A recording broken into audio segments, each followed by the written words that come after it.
Good morning. Today's assignment is the one about the physical therapist's office, where you learn that the patient we are interpreting for has had an automobile accident and has brought up a claim against his insurance company. When he shares with you that he doesn't want you to say anything after the fact that he's told you that he's depressed, and you want to know whether you should tell the therapist what he has just told you.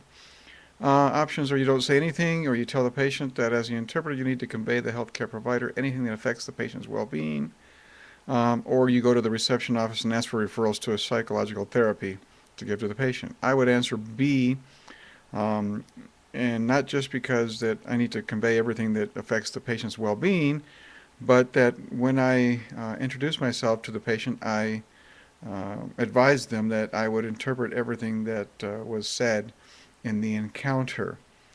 Um, I would also probably remind him once that I do need to interpret everything that is said.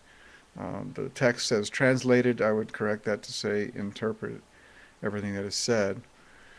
On the second question, the same day you go back and find out that the interpreting company is assigning you to interpret at a deposition for the same person that you interpreted earlier this morning. Should you take the assignment?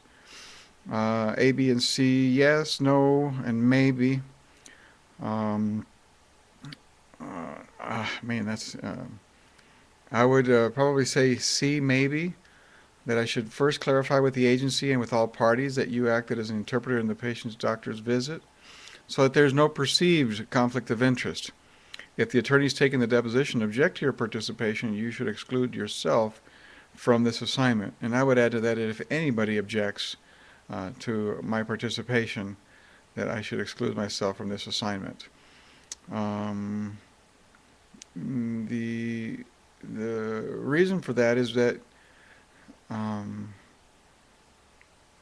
I I do have other information or knowledge that came to me because of the first interpreted session, but that should not, in and of itself, exclude me from being able to assist in the deposition. Thanks.